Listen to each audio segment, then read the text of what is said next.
Hello, in this video we're going to talk about our trig identities, and there are quite a few trig identities. However, I'm not going to go over all of them in this video. I like to go over the ones that are geared towards calculus. You're going to see some identities that you will use not as frequently in calculus sections, but there are some that are used more predominantly in calculus sections.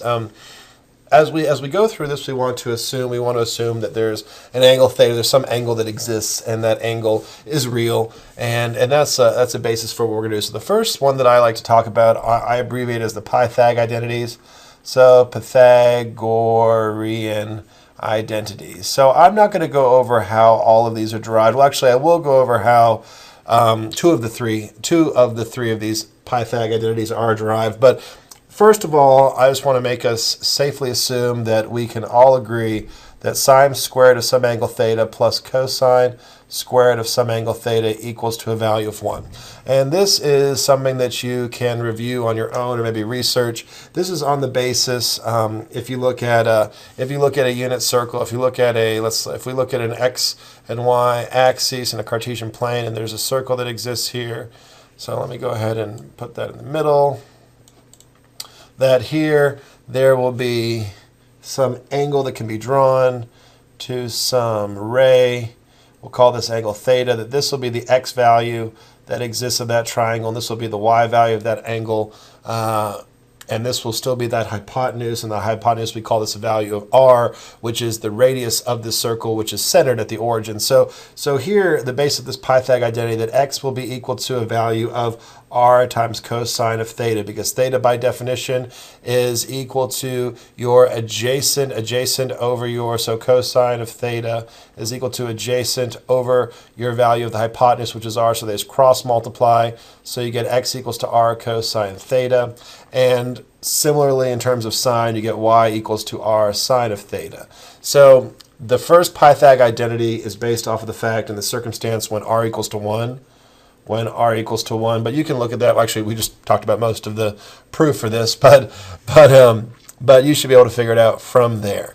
So this is your first Pythag identity. So whenever you have sine squared of some angle theta and you add it to cosine squared of some same angle theta, it will be equal to a value 1, and that's sine of theta there. So that's sine of theta, and that's cosine squared of theta.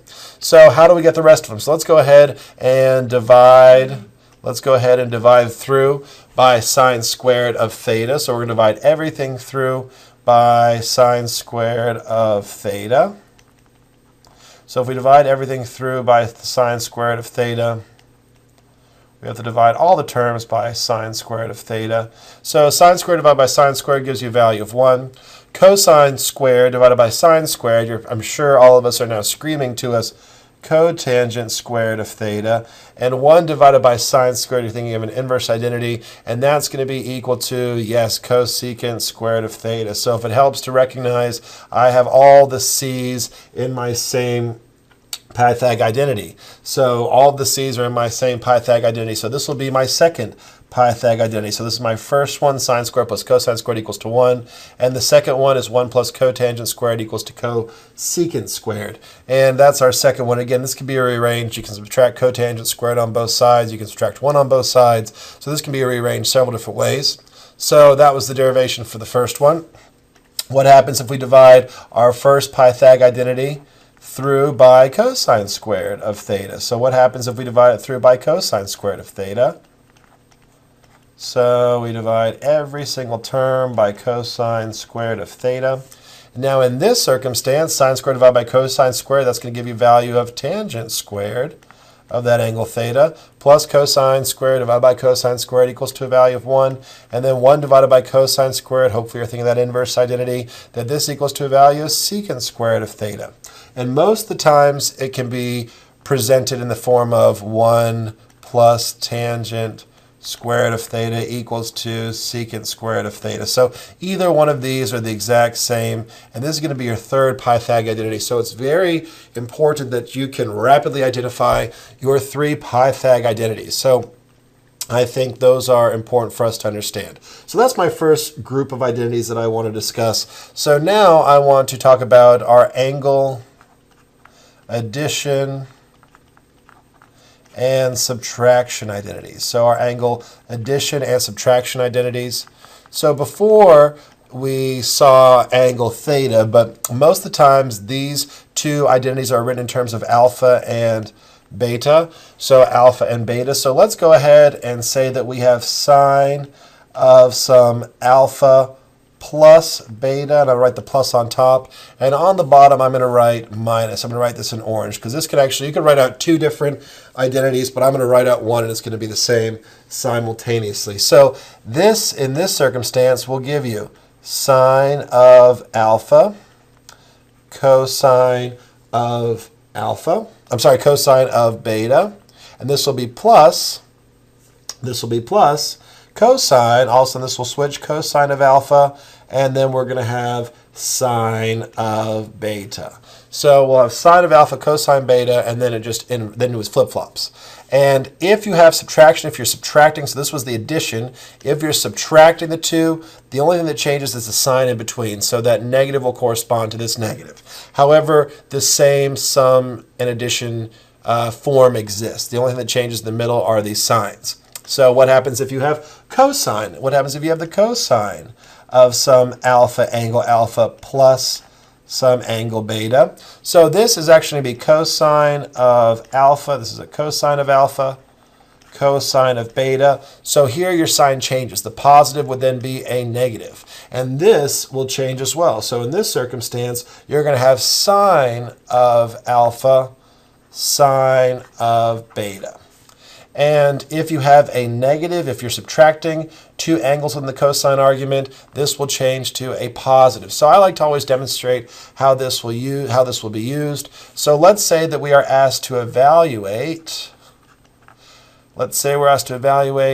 sine of 7 pi over 12, sine of 7 pi over 12. So I hope at this point we're able to recognize that 12 breaks down to a multiple of 3 and 4, which adds to a value of 7.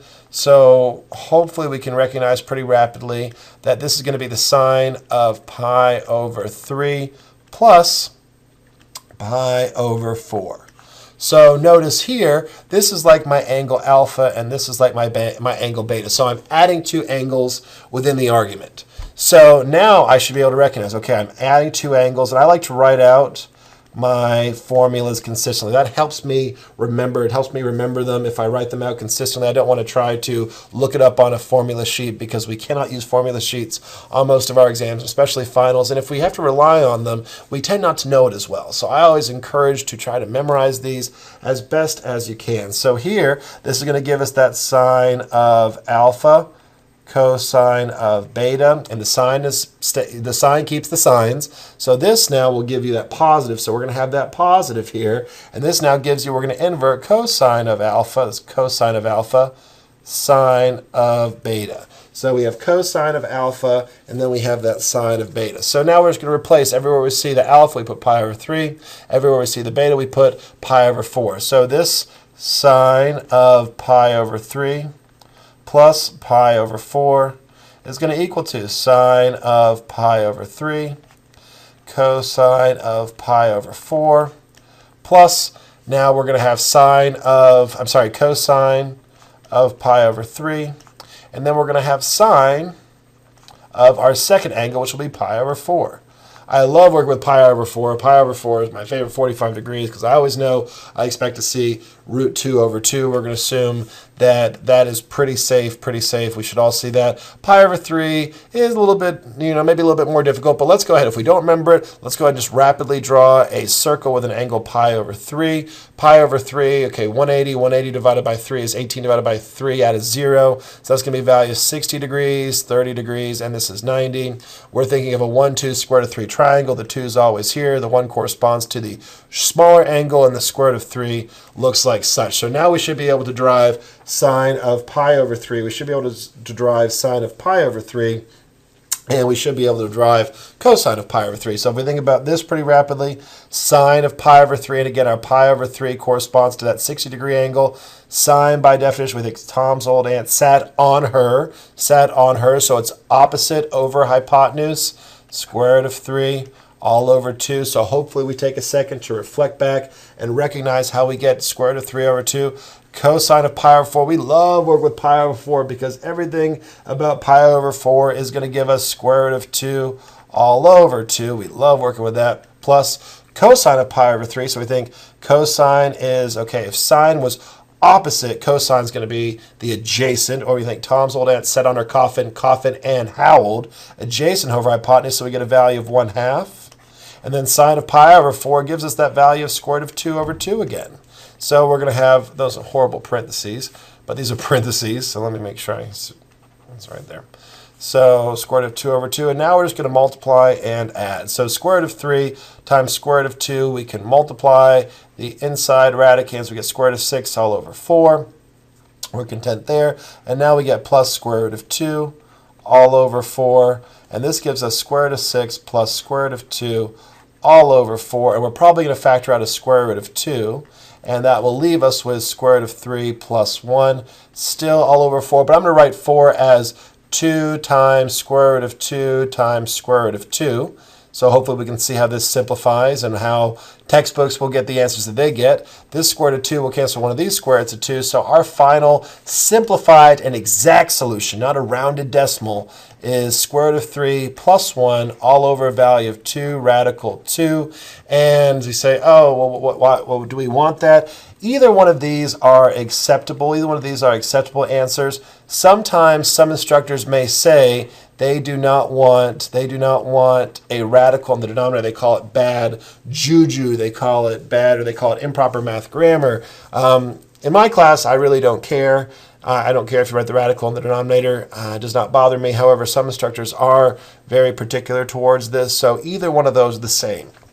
If you see them, you would expect to see them.